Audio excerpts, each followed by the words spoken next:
speak your word.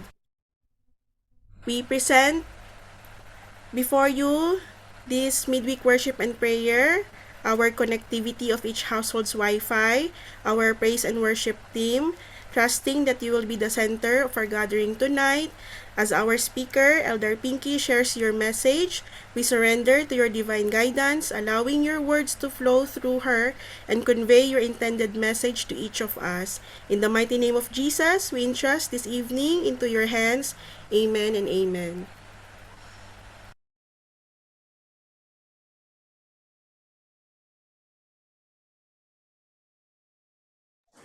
Yan, good evening po sa ating lahat.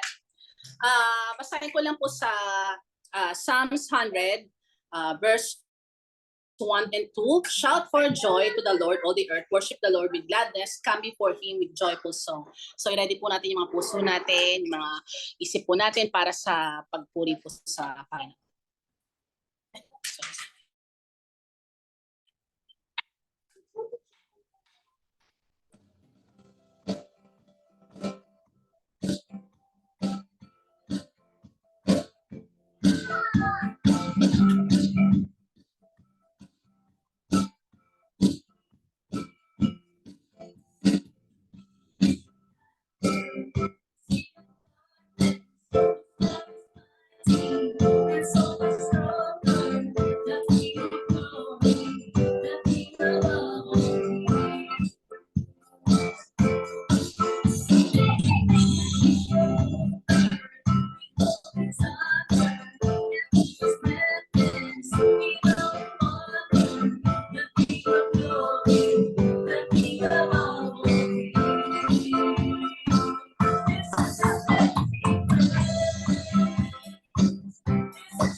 Into your presence, to behold your face, to live. God of heaven and earth, holy your praise. Unfailing love that surrounds me. Oh, I stand amazed.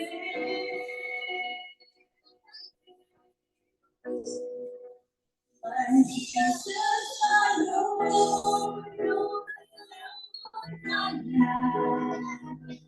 wherever you go. Wanna be by your side, Lord of the rest within me, serving you for all eternity.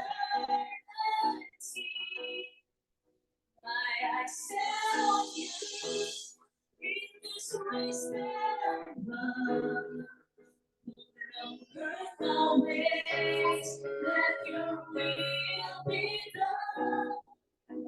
Make me a soul, my arms and true. Leading through the cross, I love you. I'll follow you.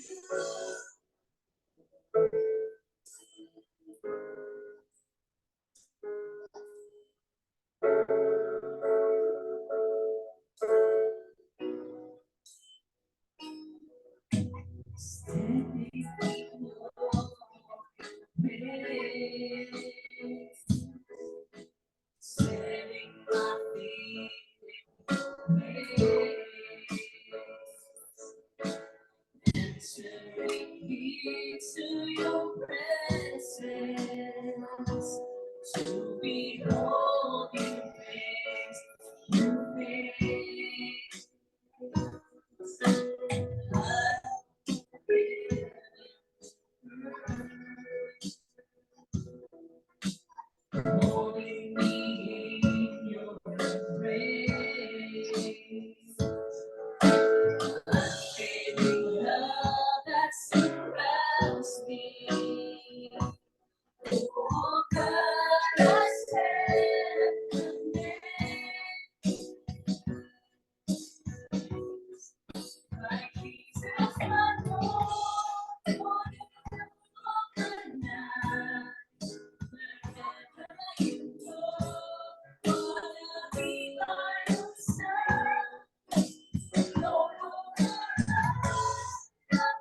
You grant all the glory to Jesus.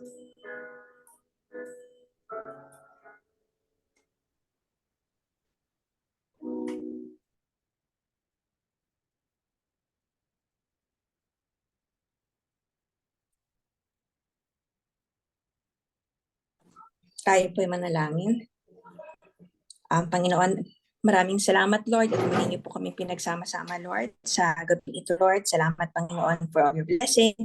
Lord, we pray, Lord, na sa aming paglapit, wala pong maging hadlang, Panginoon, sa aming paglapit. If there's anything in our hearts, Lord God, that hinders us from coming to you, we submit it all to you, Panginoon, at tulungan niyo kami makalapit, Panginoon, sa inyo, Lord God. Lord, we thank you, Lord God, for Sister Ice, sa Panginoon, for Sister Ice, Lord. We pray for her delivery on June 6, Lord. We pray na maging healthy po si Ice and even the baby, Lord. And we are grateful, Panginoon, sa blessing na ipinagkaloob niyo sa pamilya nila, Lord. And Lord, we also remember, Panginoon, the Abando family, Lord. Comfort and strength, Lord God, sa pagpanaw po ni Zomia Abando, Lord God.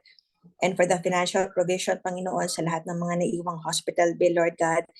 And Panginoon, as we pray, we also thank you, Lord, dahil Panginoon na si Brother Ruel, Panginoon, ay nakalabas na po siya ng ICU, but we pray, Panginoon, for the continued provision, Panginoon, and hospital bill, and we continue to pray for complete healing, Lord God. And we also thank you, Lord. Alam namin, Panginoon, kung ano man pong pinagdadaanan, Panginoon, ng Abando family, Lord. Alam ko, nakita niyo, Panginoon, ang puso ng bawat isa, how they're suffering right now, and how they're in pain. Alam namin, Lord, kakatagpuin niyo po sila, Lord, sa kanilang pangangailangan, Lord God. We also pray, Lord God, for Sarah Gomez Galan, Lord God. We pray, Lord God, for healing sa kanya rin, and we pray that the doctors will be able to rule out, Panginoon, ano man po yung mga infection, Panginoon, that's causing her sickness. And we pray for the comfort ng buong pamilya, Panginoon. We also pray, Lord, for Rance, Lord God. And we thank you, Lord God, we pray, Lord God, for Rance. We thank you, Lord, sa pag-ayos niyo sa kanyang katawan. And we thank you, Lord, for Patricia, na aming bagong kapatiran, Panginoon. We thank you that you brought healing sa kanyang anak. And we also pray for comfort for Pat, Panginoon. And we pray that she would continue to walk in spite ng mga bagay na pinagdadaanan niyo, Lord God. We also pray, Lord God, for Nicanor de los Santos, Panginoon. We pray for healing and strength sa pamamanhid ng kanyang buong katawan. We pray, Lord God, na tulungan niyo po, Lord, yung mga doctors to find out kung anong meron sa katawan niya and how they can help him, Lord God. We pray also for provision at Panginoon, pagalingin niyo po siya, Lord God. And we also pray, Lord God, for our missionaries, Lord God, in Pakistan. Alam namin, Panginoon, na yung pinagdadaanan nila, Lord God, every day, Lord God, is a challenge. They need extraordinary strength from you, Lord God. At alam namin, Panginoon, na sinasamahan niyo sila and you're comforting them, Lord, and you're giving them strength, Lord God, to last for another day and another day and another day. Patuloy ka magpakita sa kanila at maramdaman nila, Lord, ang inyong presensya sa kanilang ginagawa, Lord God. We also pray, Lord God, for Killeen to go on, Lord God, sa kanyang diagnosis, Lord, na stage 3B colon cancer, Lord God. Alam namin, malayo pa ang kanyang pagdadaanan, Lord. But we commit her to you, Lord, in prayer. And we pray for comfort and we pray for wisdom and we pray, Lord God, na tulungan niyo siya, Lord God, na maranasan niya, Panginoon, ang inyong pagsama sa kanyang journey na ito, Lord God. We pray, Panginoon, na at the end of this journey, Lord God, patuloy po maitaas ang inyong pangalan. We lift her up to you and we lift up to you, Lord, ang bawat isa, Panginoon, na nandito. Salamat sa buhay ng bawat isa. And if there's any one of us, Panginoon, na may mga pinagdadaanan na too deep to express and to say, Panginoon, sa aming prayer group at sa kahit kanino, Panginoon, alam namin, Lord, kasama niyo sila at alam namin na you can comfort them in ways we can never. And so we pray, Lord God, samahan niyo po sila, Lord, in their time, Lord God of need. At ang bawat isa, Panginoon, we pray that you would give us, Lord, the understanding, the wisdom, open our hearts and our minds to receive your word and to find, Panginoon, you tonight, Lord God, in our time of affliction, in our time of difficulty or challenges, Lord God, nawa makita ka namin, Panginoon, in our study tonight. And we pray, Lord God, ano man pong gawa ng kalaban, that you would bind him and you would not allow him, Lord, to distract us ngayong gabing ito. May this be night. May this moment be a moment of prayer and a moment of you and us, Panginoon. We praise and thank you, Lord, and we lift your name on high. May you be glorified. May you be honored. May you find joy, Panginoon, in your children coming to you, Lord. In Jesus' name we pray. And thank you, Ate Pinky. And for our next part of our program, wala po tayong bisita. Baka may na-miss ako. Wala. Okay. So, we'll proceed with our testimonies. It's really our privilege to bring back all our praises and thanksgiving kay Lord, to share His goodness through our testimony. Parating reminder sa atin, let's not miss the opportunity to give thanks nga sa mga blessing na nare-receive natin. Kaya nga naman, meron tayong 3 or even more. Sinong gustong magbigay ng kanilang praises and thanksgiving for tonight? Huwag na pong mahiya. Feel free to unmute your mics.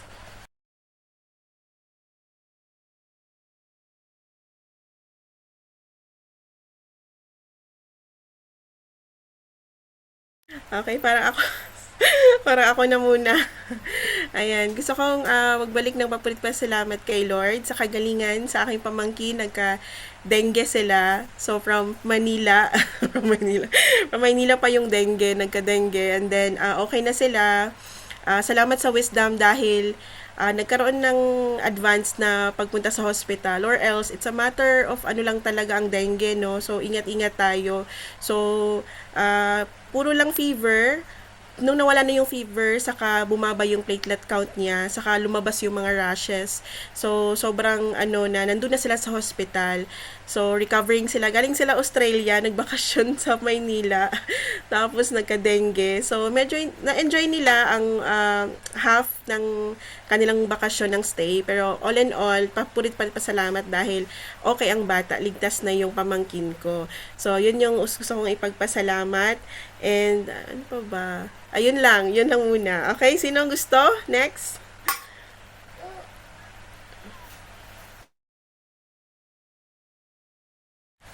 Ayan, nararamdaman ko.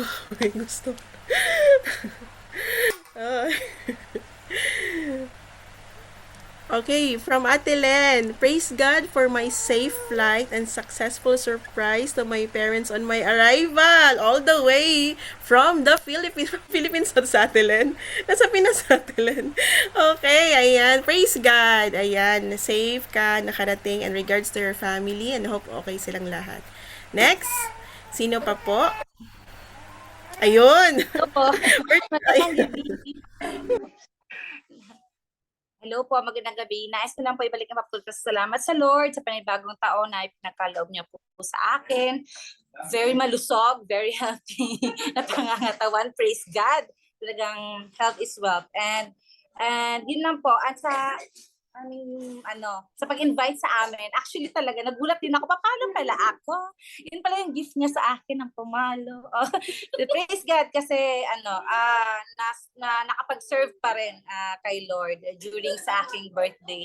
Talagang top 1 priority pa rin si Lord. Yun. Praise God sa buhay nila, Ate Job, sa Garcia family. Maraming salamat. Ako din magpahabol na rin.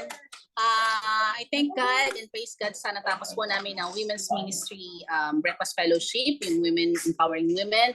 Thank you sa mga kapatiran na ginamit ni Lord sa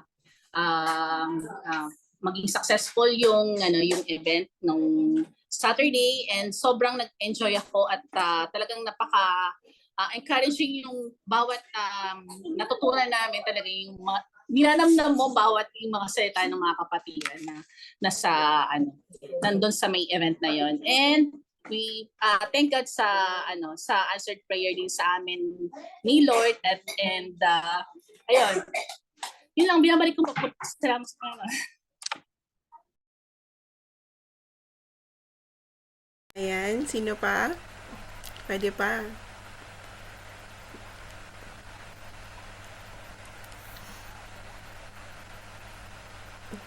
Ayan. Counting once. All right, let us proceed sa ating prayer focus. Praise God, no, sa mga testimony. And pahabol, 24 years namin ni Bon. So, ang aga ko nagka-girlfriend, boyfriend. So, wag kayong tumulad sa amin. Joke lang. Pero praise God pa din, di ba? Staying stronger together. Ayan. So, pasalamat sa 24 years of friendship, love, yan, sa amin ng ni Bon. Alright, let's proceed po sa ating prayer focus. I encourage everyone this time, you may unmute your microphone, please. And let's pray together. As I mentioned, each prayer focus, allow me to open in prayer. Lord God, we stand firmly and we stand firm in the belief, Lord God, of your goodness and your faithfulness that endures forever, Lord. With humility and unity we gather before you, Father God, as one family and church, entrusting to your care the prayer focuses we are about to place into your hands. Our prayer first point ay, let's pray to have an open heart, to start opening up yourself to others, to establish our relationship by building trust and confidence over time. Come, let's pray.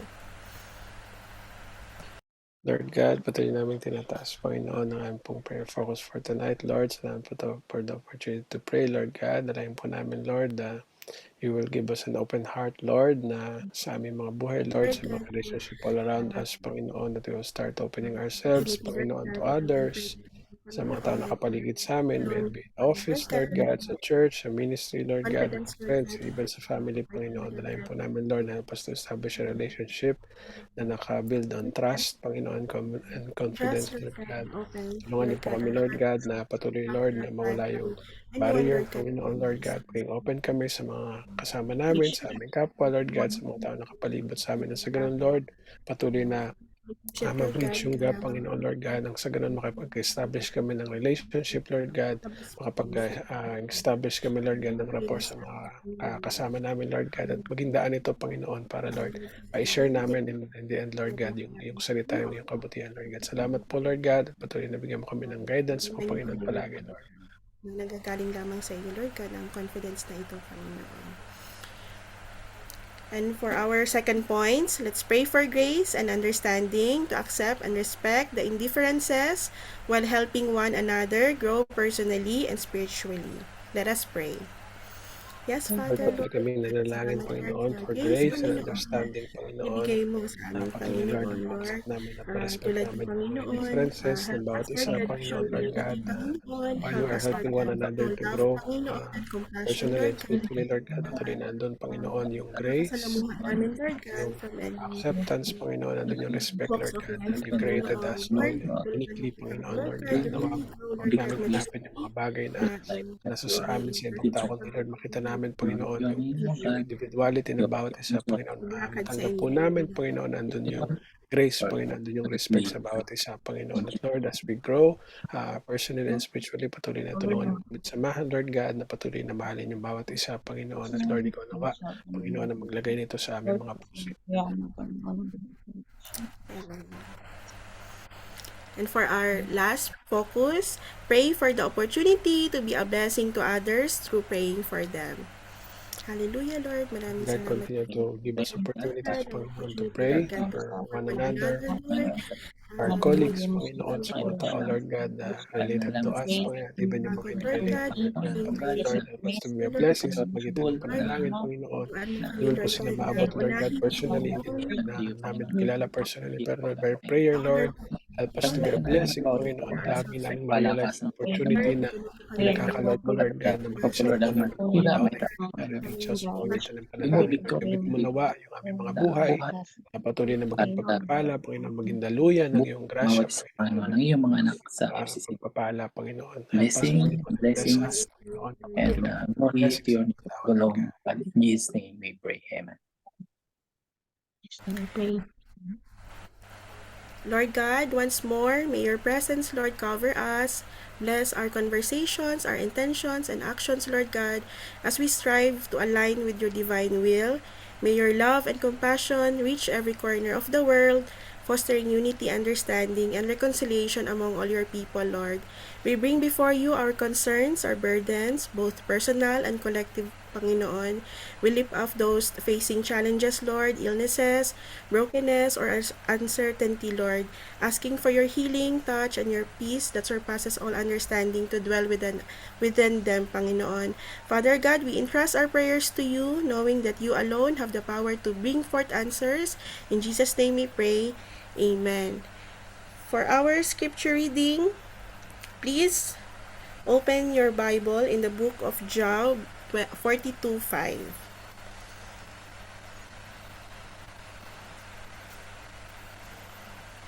Okay.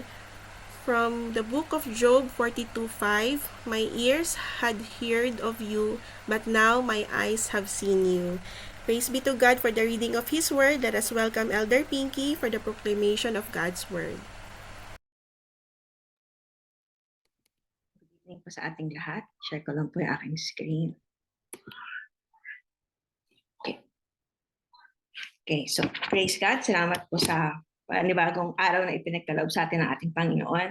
And allow me to welcome the month of April sa ating lahat. Welcome to all of us. Ang theme natin for this month is Grace Under Fire, Refined by the Master's Hand. So the text is Isaiah 48:10. So we all know what's it like to be in the furnace of affliction. So lahat tayo, nagkaroon tayo ng season natin sa buhay na we feel like we're under fire, we're being refined by fire.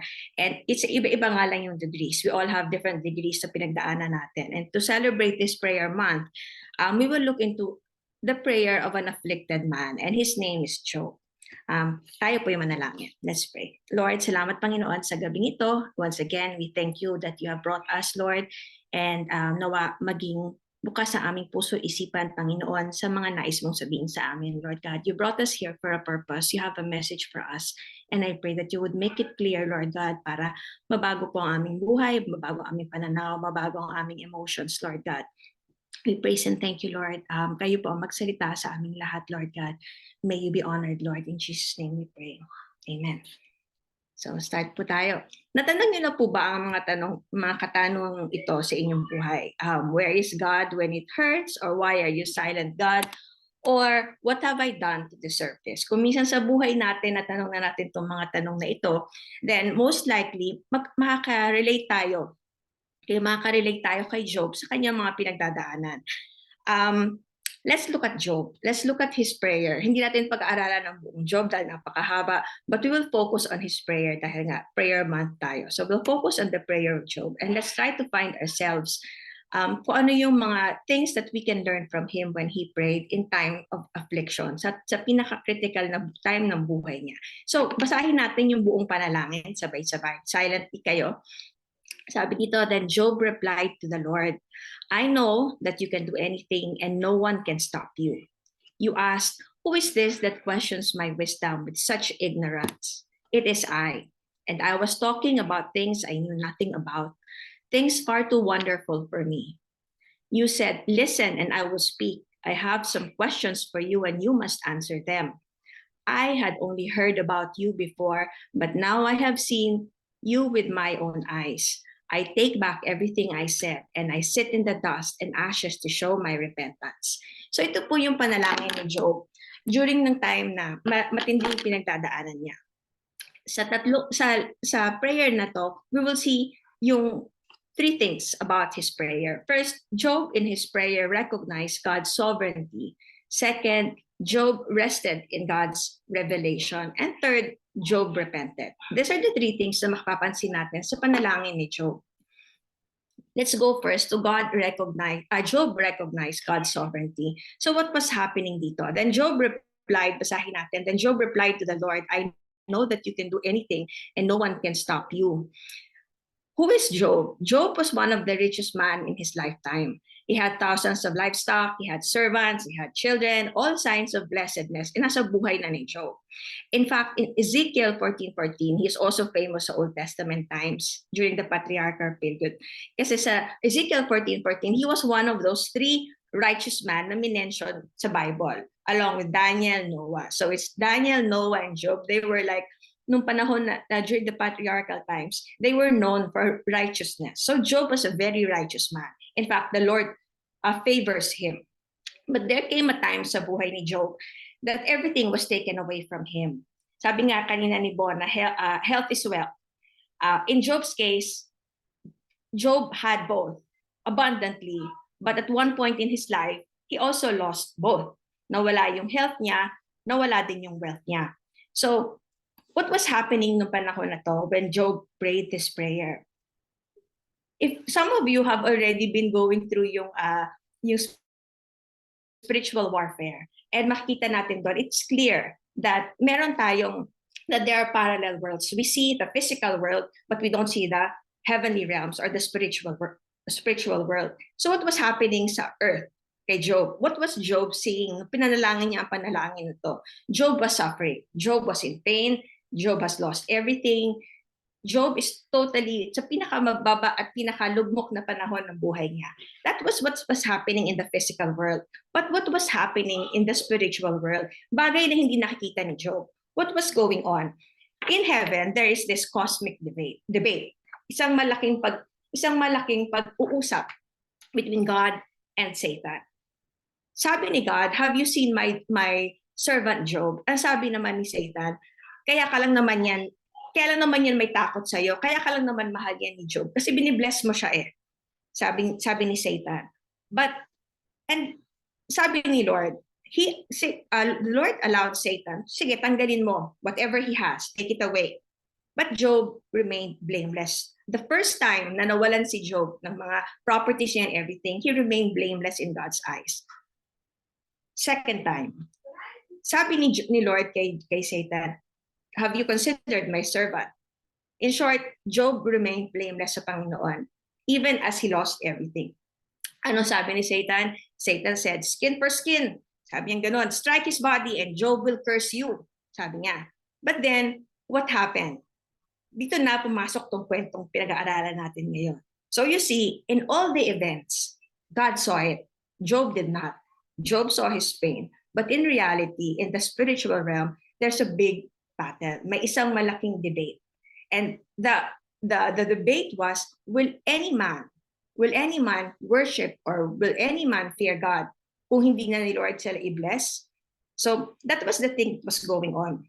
But notice one thing, things can only go as far as the Lord would allow it. Even if Job was inflicted with so much pain by Satan, Satan can only go as far as God would allow him. Sabi ni Lord, sige, strike mo yung health niya, but do not touch his life. So God was in control.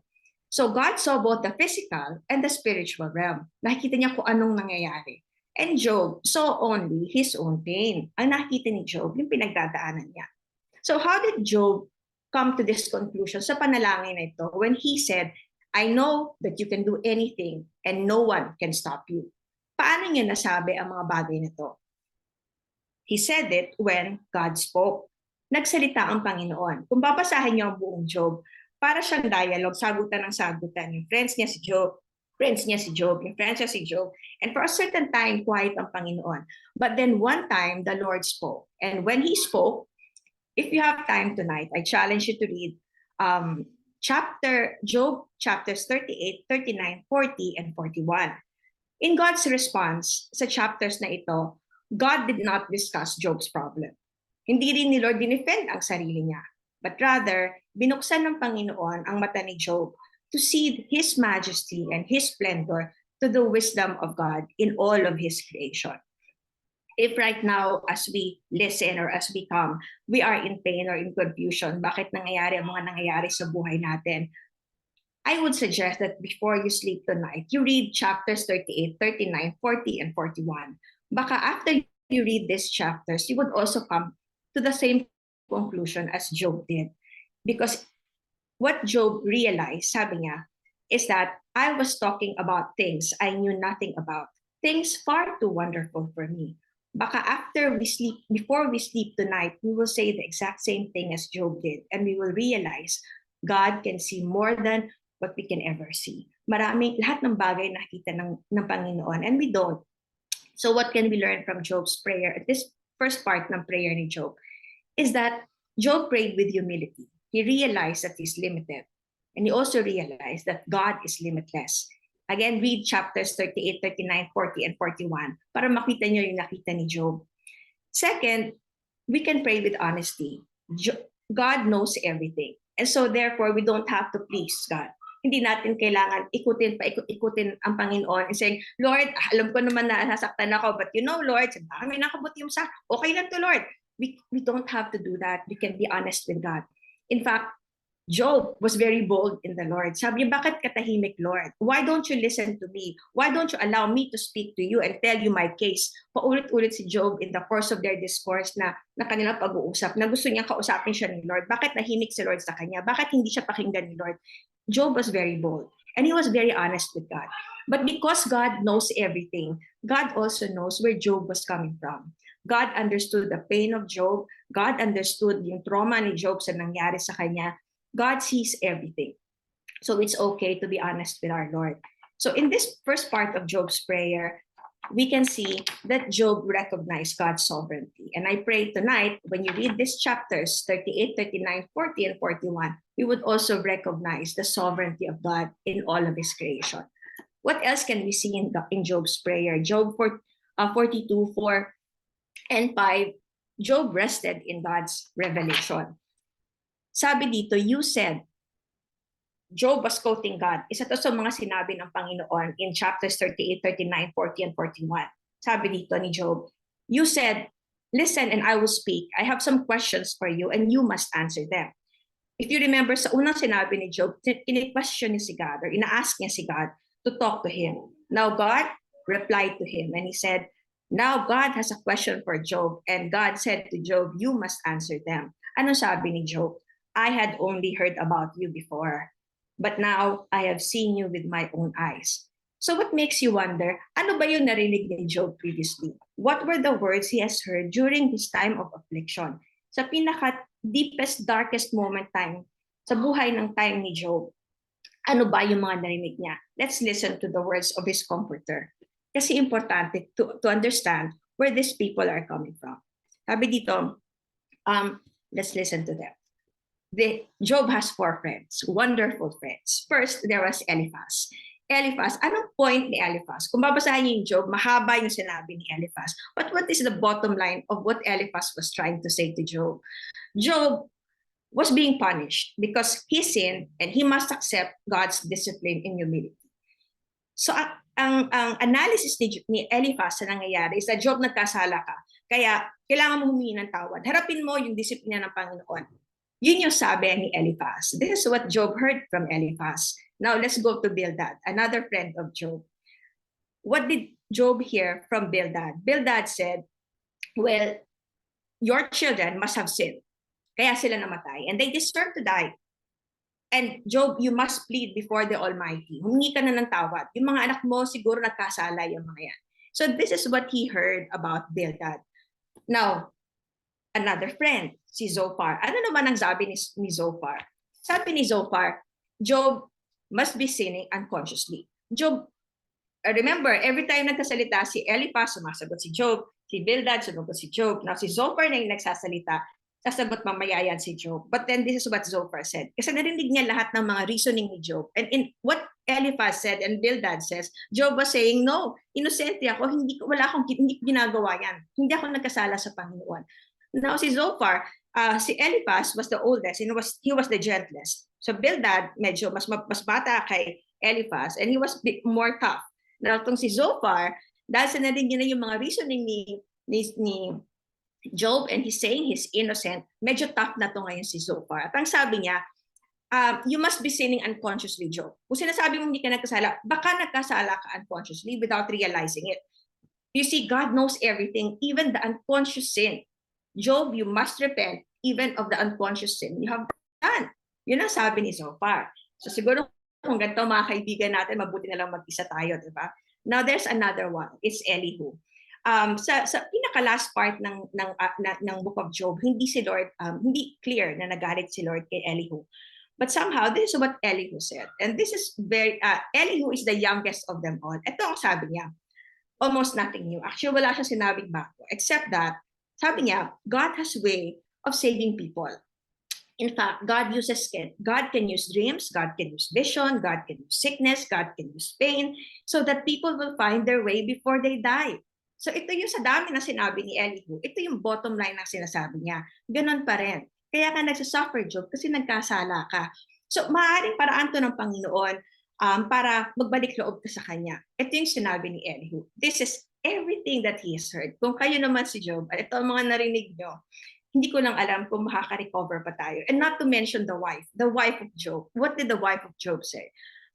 Sabi niya, curse God and die. I-curse mo na lang si God para mamatay ka na matapos na lahat ng problema mo. This is everything that Job has heard during the time of his deepest, darkest season ng buhay niya.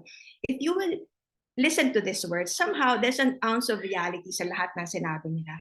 But the problem with everything they said, kay Eliphaz, Bildad, Zophar, and Elihu, the problem with everything they said is somehow it was true, but it was the totally wrong application. Mali ang application ng sinabi nila. It does not apply to Job because in God's eyes, Job was righteous. And they did not know that. God was not impressed with Job's friend at all. In Job 42:7-9, makikita natin that God asked Job to make sacrifice on their behalf. Only then patatawarin sila ni Lord. Even they were not allowed by God to sacrifice for their sin dahil the Lord was not very pleased with them. So Job heard about God through his friends. But it was in chapters 38, 39, 40, and 41 when God spoke that Job saw God. God revealed himself at the time he wanted. Notice, ang tagal ni Job sinabi, ba't hindi ako pinapakinggan ni Lord? Ba't hindi niya ako harapin? Pero the Lord spoke at the time he wanted and he revealed himself. How? Through his word. Has God ever, ito yung question ko sa ating lahat, has God ever entrusted you with a friend or someone who is under affliction or suffering na malapit sa inyo? Remember this word of advice. First, ask God when to speak. Ask God what to say. And last, ask God to help you know the proper application of God's word. Be very careful of the words we say. Now, ikaw naman, are you in the furnace of affliction? Baka ikaw naman yung kapareha ni Job na pinagdadaanan niya. Remember this, do not rest in the wisdom of men. Lahat sila mali. Find your peace and solace in God's written word and the revelation of the Holy Spirit. The written word of God and the revelation of the Holy Spirit. Rely on that. Ask the Lord, what's going on, Lord? Tulungan mo ako maintindihan ko ano nangyayari sa buhay ko. Help me understand and learn to wait. The Lord will speak at the time He has appointed. See, only God can see the pain and the trauma and the confusion ni Job. And in all of this, God was not angry at Job. In fact, God spent time to talk to Job and tell Job his own greatness. But nobody can see that. Neither his friends nor Job really understand what was going on. And last, Job repented. True repentance touches the intellect, the emotion, and the will. Sabi ni Job sa Job 42:6, I take back everything I said, and I sit in dust and ashes to show my repentance. Job finally, his last words niya sa kanyang prayer is that he repented. Ang result ng pagkarinig ni Job sa salita ng Panginoon is that it has brought him to repentance. Lifestyle of every true follower of Christ is a lifestyle of repentance. We have to learn how to live a life of repentance. What was he repenting for? Was he repenting for sa sinabi ng mga friends? Yeah, no. Because God has revealed to him, what was he repenting for? He was repenting for the things that he said, that he criticized God's ways. There was still repentance, but he repented for the right reason, not for the reason na sinabi ng lahat ng kaibigan niya. Minsan, when we're in time of affliction, we just say, sorry na Lord, ano pa nagawa ko? Sorry na, ayusin na to. Without understanding what was really wrong, we just repent para matapos na. But it doesn't work that way. If we really want to seek the face of God, we will ask God, what shall I do, Lord? Anong gagawin ko? Saan ako nagkamali? How do I make things right? And you go back and you run to the Word of God. So true repentance touches the intellect. The knowledge of the offense towards God, dun lang si Job totoong nakapag-repent. Job claimed innocent in all of this. And Job was right. He was innocent. It was God who revealed to Job in his time what are his offenses. And after God spoke to Job, that's the time that he repented because he understood what was really going on. Though not all of it, but a part of it.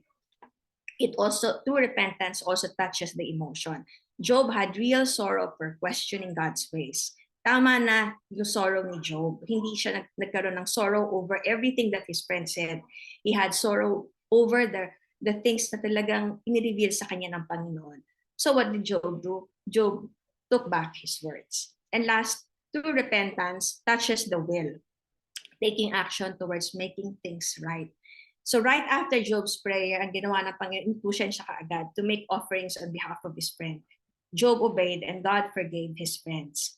And God was able, in Job 42:10, after Job prayed for his friends, the Lord restored his fortune. So there was obedience.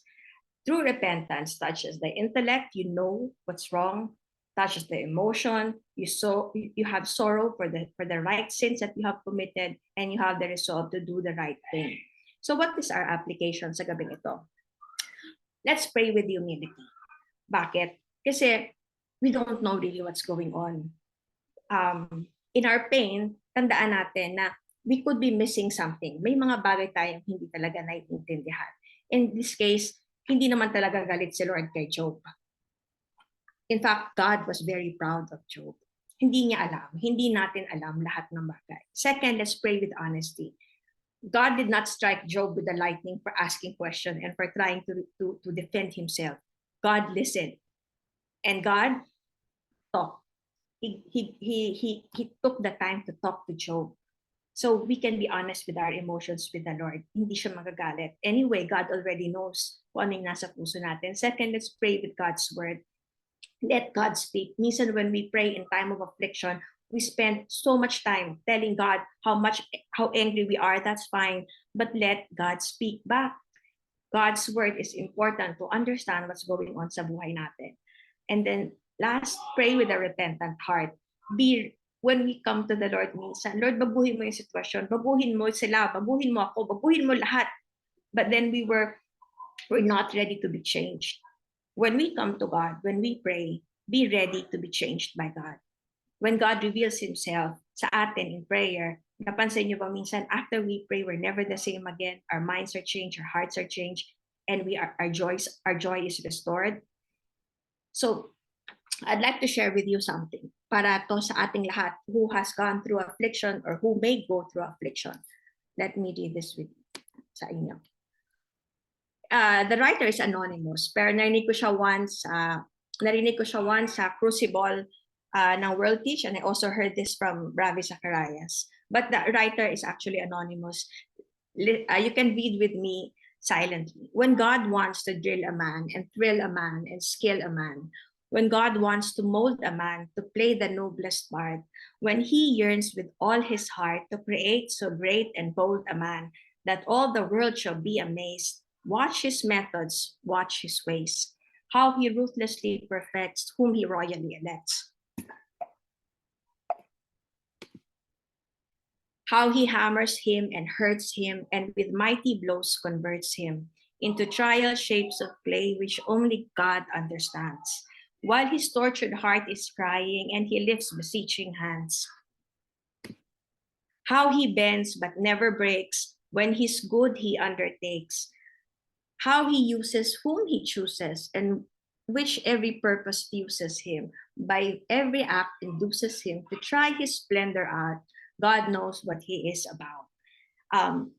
Let's watch the Lord's way. Affliction upon affliction. Let's try to observe God's ways with us, and let's take the time not to just listen to advices, but to watch the Lord do what he's doing and learn from it. So lastly, sabi, someday, all our triumphs and success will fade away, and all our afflictions will be forgotten by men. Makakalimutan ng yung lahat ng pinagdaanan natin. Those who laughed at us during affliction, they will forget it someday. Those who prayed with us, they will also forget someday. Everything we do, everything, success, whatever it is, it will all be forgotten. But remember that what will echo through eternity are the conversations we have with our Lord.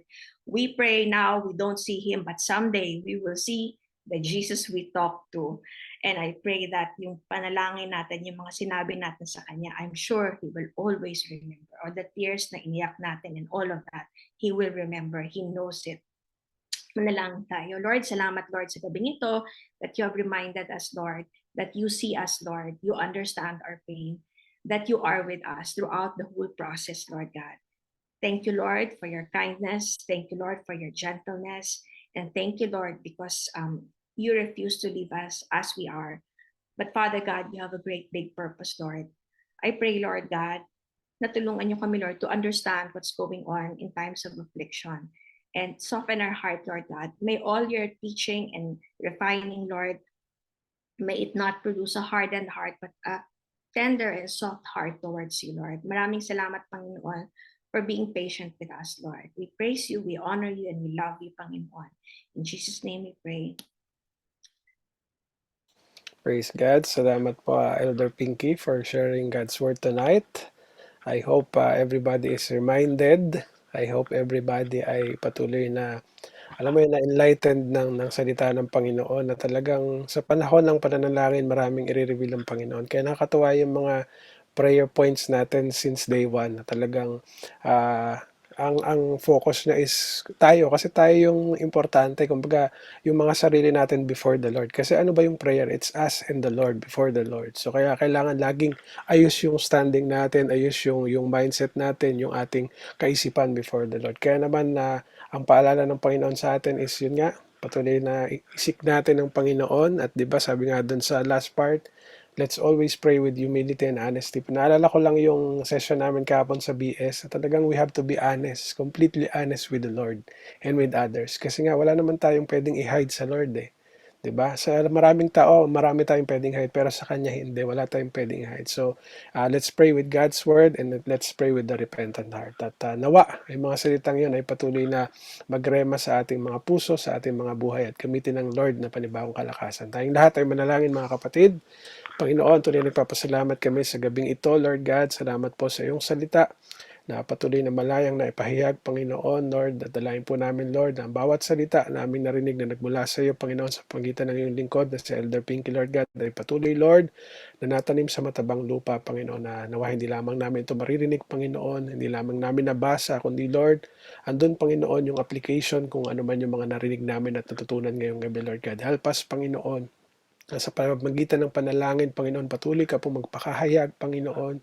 Patuloy mo pong buksan yung aming puso at isipan kung sino ka, Panginoon, kung sino yung Diyos na aming tinatawagan, kung sino yung Diyos na aming hinaharap, Panginoon, sa pamamagitan ng panalangin. Patuloy, Lord, na i-reveal mo po yung kalooban, yung iyong pong naisin over our lives, Panginoon, over our plans and our dreams, Panginoon, Lord God. Patuloy na ikaw, nawa, ang patuloy naming isik, Panginoon. At Lord, help us to be completely honest, Panginoon, in humility before you, Panginoon, sa pagtawag namin sa iyo, sa paglapit namin sa iyo. But because of you, because of these things, Panginoon, na nilapit namin sa iyo, wala naman kami pwedeng itago, Lord God. Alam mo ang lahat ng bagay. Kaya naman, Lord, patuloy na turuan niyo po kami kung paano kami magsisik sa iyo sa bawat sandali, Panginoon. At dalayan po namin na lagi mo makita yung repentant heart sa amin, Panginoon, na lagi nagsisik ng forgiveness sa iyo, Panginoon, ng paglilinis mo, Panginoon, lagi nagsisik sa iyong kalooban, Panginoon, Lord God, at nagsasubmit sa iyong nais, Panginoon, sa aming mga buhay. Patuloy mo kaming isustain sa bawat araw, Panginoon, sa mga araw na darating, Panginoon. Dalayan po namin na patuloy namin makasama ang iyong presensya, Panginoon, sa bawat aming ginagawa, Lord God. Tulungan niyo po kami, Lord God, na patuloy na yung liwanag mo ay makita sa amin, ang Diyos na aming sinasamba, Panginoon, ay mag-reflect sa aming mga buhay, Panginoon. Help us to be a blessing, Panginoon, kagaya po ng prayer points namin kanina, Panginoon, at mag-reflect, Panginoon, kung sino yung Diyos na meron kami sa aming mga buhay at aming mga puso, Lord God. Continue to use each and every one of us, Panginoon, and continue to strengthen us, Panginoon, lalo tigit when it comes to our faith and in praying, Panginoon, Lord God. Salamat po muli sa gabing ito at sa pagtataas po ng aming kamay, Panginoon, patuloy namin tinataas sa iyo, Panginoon, ang aming mga buhay, ang aming mga sarili, ang aming panalangin, Panginoon, na patuloy na nagsasambit kami sa iyong kalooban, Panginoon. Patuloy mo kaming hawakan, take hold of our hearts, Panginoon, at patuloy naming maranasan yung kapayapaan, yung kalakasan, Lord God, yung kagalakan na sa iyo lamang nagmumula. Ang biyaya ng Panginoon, Jesucristo, at ang pag-ibig ng Diyos, ang pakikipisan ng Espiritu Santo ay sumainyong lahat. Amen and Amen. God bless everyone. Wala pong aalis. Magstay tayo for our breakout rooms. Let's continue praying for each other. God bless everyone. Good night.